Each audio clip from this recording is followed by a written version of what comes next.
되돌이표 했을 때 first time, 도돌이. second, 도돌이표. 평균 연애 횟수가 4회인가 5회인가 4회 5회? 4, 5년 정도 더 업이다? 그렇죠. 아니요? 여기까지.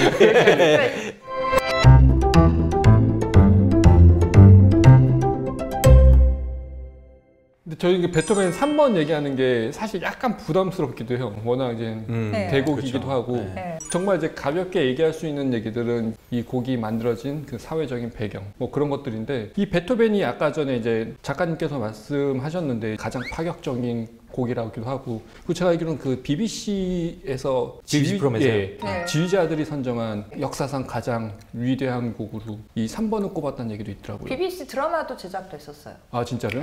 네. 이게 지금 1803년에 예. 작곡된 곡이라고 했고 그 다음에 전에 말씀하셨죠? 이게 원래 나폴레옹한테 헌정하려고 했던 곡이어서 보나파르트 서인의 이름이 쓰여 있다고.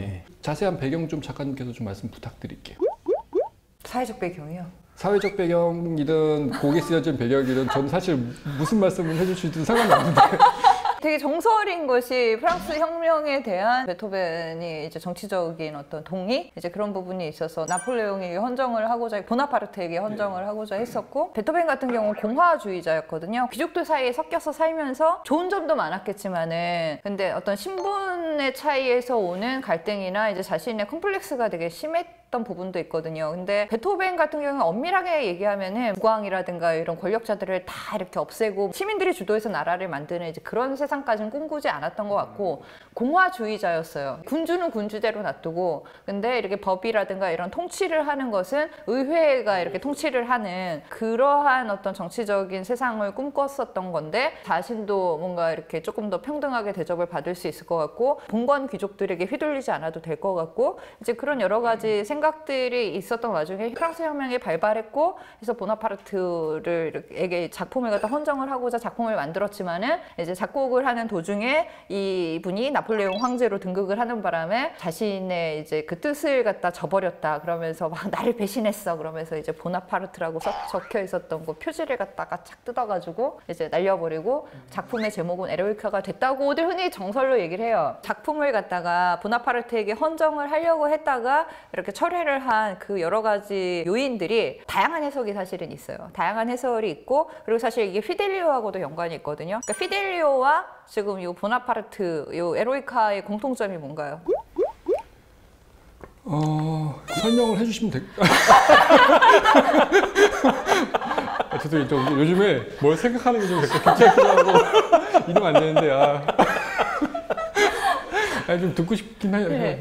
피델리오 이 작품의 원작이 프랑스 오페라였고 프랑스 원작이었고 보나파르트는 프랑스 혁명, 대혁명을 생각을 한 거잖아요. 베토벤이 파리 진출을 꿈꿨다라는 설이 있어요. 오페라 레오노르의 이것을 갖고서 작곡을 한 부분도 이제 프랑스의 이 저 관객들을 염두에 두고 그리고 이제 거기를 배경으로 해서 작품을 만들 경우에 이렇게 좀 더 많은 그곳에 가서 어필할 수 있을 것이다. 나중에 결국 존 라이트너가 전부 다 이렇게 오스트리아 쪽으로 이 식으로 각색을 해가지고 이제 그것은 성사되지 않았는데 이 보나파르트라는 제목을 원제로 갖고 있었던 이 작품도 사실은 거기 가서 파리에 가가지고 공연을 해서 자신이 이제 파리를 진출을 하고자 하는 어떤 개인적인 의도가 있는 상황에서 그것을 작품을 작곡을 하고 있었는데 프랑스 대혁명이 이제 막 진행이 되고 뭐 나폴레옹이 황제가 되고 이런 와중에 여러 가지 정치적 상황들을 부작용을 목격을 한 거죠. 사실 이제 19세기 넘어오면은 프랑스 대혁명이 그게 뭐 인류에게 반드시 좋은 혁명은 아니었다라는 걸 알 수가 있잖아요. 결국에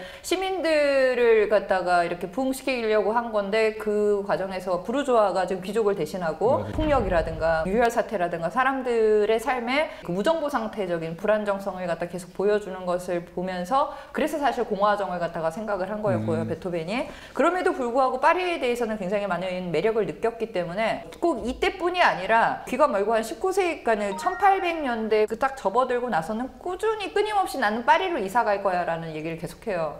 그러다가 이제 계속 그게 몇 번이나 이제 결국 좌절이 되는 바람에 빈에 안착을 하는데 그 보나파르트라는 제목을 썼을 때와 그리고 그것을 철회하고 에로이카라는 제목으로 바꿨을 때에 베토벤이 파리로 진출하고자 하던 시도를 하던 시기와 이제 철회했던 시기와 일치를 한다라고도 얘기를 해요. 베토벤이 굉장히 약간 정치적인 색이 좀 있네요.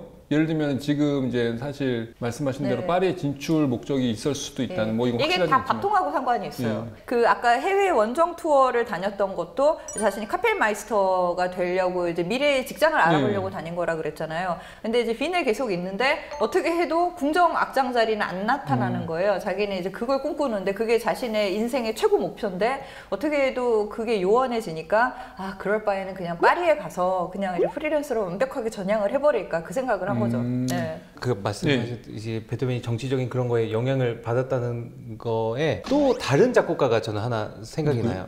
쇼스타코비치. 쇼스타코비치. 네. 러시아 쇼스타코비치. 이 사람은 이렇게 생각하시는 분들이 많아요. 쇼스타코비치는 공산주의야.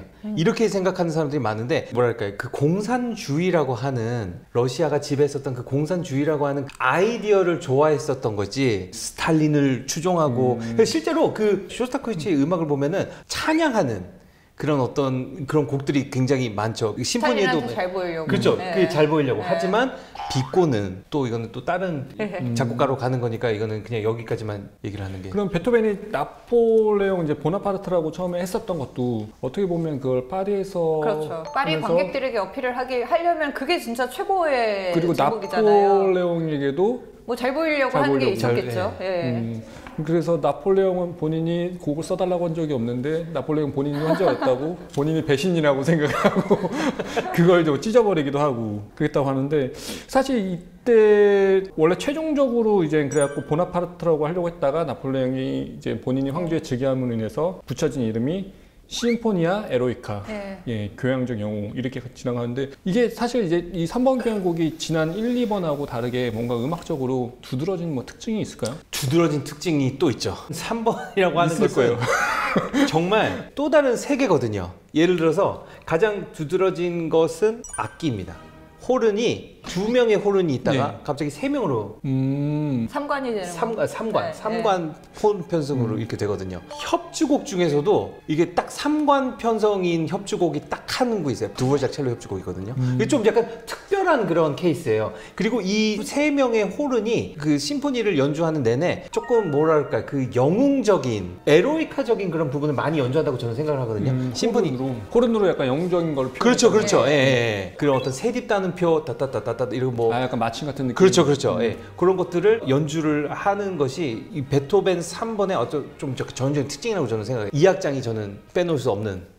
베토벤 예. 3번의 이 악장. 보통 이 악장은 약간 좀 흔히들 잘 기억되지 않는 네, 악장으로. 그렇죠. 예, 악장으로 돼 있는데 이 곡은 정말 파격적이죠. 네. 저는 베토벤 2번 2악장도 굉장히 아름답다고 생각하는데 저는 이 3번 2악장이 뭐라고 적혀있냐면 거기 장송곡이라고 아예 찍혀 나와 있어요. 장송행진곡이라고. 장송행진곡으로 나와 있어요. 마치라고. 네. 이 음악을 들어보시면 알겠지만 이 저음 현악의 어떤 무게감, 장송 행진곡에 대한 어떤 그런 거를 좀 연주를 한다 생각을 하면은 비장감 뭐 예, 그런 비장, 것들. 예, 그런 네. 것들을 이제 표현하는 거죠. 근데 실제로 이렇게 들어보면은 현악 밤바바다라라 이렇게 나오고서 이렇게 하는 거 이렇게 진행되는 거 보면은 장송 행진곡 같다는 느낌이 안 들고 그런 느낌이 안 들게끔 음악이 그리고 일단 길이가 되게 길어졌어요. 아, 그럼요. 그리고 1악장이 비정상적으로 가분수, 대두. 네. 너무 길죠. 제가 저번에도 말씀드렸듯이 하이든이 이 음악을 듣고 너무 길어. 너무 길다고. 1악장이 특히 너무 길어. 1악장이 특히 너무 길어. 이렇게 얘기를 했었던 거죠. 베토벤이 유독 특이하게 길게 쓰는 악장들이 좀 있어가지고 오히려 이제 어떤 지휘자들은 도돌이표를 안 하고, 하거나, 네. 예, 그런 경우도 있고. 근데 도돌이표가 있는 경우는 반복을 해야 할 이유가 있어서 하는 거 아니에요? 저 그거 항상 궁금했었는데. 저는 그 도돌이표를 하는 이유가 예. 구조하고도 조금 약간 연관이 있다고 생각을 해요. 왜냐면 이제 형식에 대해서 말씀을 드렸었는데 제시부에서는 보통 이게 반복이 되거든요. 근데 제형부를 돌아와서는 그게 반복이 안 돼요. 그때 당시 그런 어떤 형식으로 생각을 했을 때 그것이 반복이 해야지만이 뒤에 그 코다 부분과 이렇게 조금 약간 연결되는 그 밸런스적인 그런 부분에서는 반복이 돼야지만이 균형을 이룬다라고 네. 하는 그런 근데 제가 생각이거든요. 항상 궁금했던 것은 그러면 그래 도돌이표로 2번 연주하는 거잖아요. 그걸 똑같은 걸. 근데 그 어떤 음악가들은 똑같이 연주하라고 도돌이표가 있는 게 아니다라는 얘기를 하거든요. 재밌는 네. 건데 이제 피아노 전공했을 때예요. 네. 피아노에서 피아노 선생님 때 선생님이 연주를 하고서 첫 번째 만약에 잘했으면 그냥 반복하지 말고 가고 그냥 잘할 때까지 시키는 거예요? 첫 번째 연주할 그러니까 연주할 때 도돌이표를 하는 이유가 잘할 때까지 계속 반복을 하는 거예요? 못하면은 다시 반복해서 네. 보통 이제 콩쿠르 두 번 할 때, 예. 아 그런 거였어요? 1차 시도와 2차 시도의 문제였어요? 네, 그거는 고등학교 때 얘기고 이제 마시모가 반복을 하세요. 심포니 같은 경우 반복을 하세요. 근데 그때 이제 저한테 말씀을 하셨던 건데 다르게 하기 위함이 아니라 첫 번째 했을 때 포르테고 두 번째 했을 때 피아노 이런 개념이 아니고 단순히 그냥 그걸 반복함으로써 연주자들한테 그것을 다시 각인시키고 다시 되새기게 하는? 다시 되새기게 하는 그런 차원이라고 설명을 하셨었거든요. 작곡가가 다르게 할 의도가 있었으면은 아예 되돌표를 하지 않고 되돌이표 아니 그리고 실제로 되돌이표 했을 때 first time 도돌이표. second 도돌이표. 죄송합니다. first time 포르테, second time 뭐 피아노 이렇게 다르게 썼을 것 같아요. 그런 거니까. 베토벤 참 여자를 많이 만났더라고요. 제가 어디 기사에서 봤는데 결혼 전에 평균 연애 횟수가 4회인가 5회인가 그렇다고. 4회 5회? 4-5명 정도. 결혼하기 전에? 예. 아. 보통 근데 그 연애 길이는 그러면 뭐 뺄 거 빼고 얘기하겠죠. 그러니까 그 4회 5회는 제 생각에는 뭐 늦게 결혼하신 분도 계시고 말도 안 돼.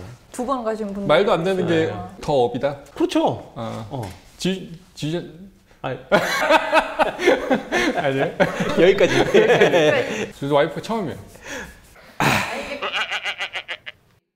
아니 근데 그런 얘기들이 있더라고요. 그 부부가 서로에게 이렇게 충성하고 그 애정이 지속되는 기간이 뇌 생물학 거기서 7년이래요. 그게 이제 그게 뭐 하고 일치를 하는가 하면은 그렇게 서로가 서로에게 충성을 하고 아이가 태어나서 아이가 이제 어느 정도 이제 그 안정되게 자각을 하고 뭔가 성장을 할 수 있는 그 나이 때까지는 가족을 갖다가 가정을 유지할 수 있는 이제 그 다음부터는 인간의 의지라는 거죠 이제. 와이프가 향후 5년까지 저를 버리지 않겠네요. 저 4년 남았네요. 계속 가야겠네요 애를. 이걸 갖다가 이제 계속 유지를 하려면.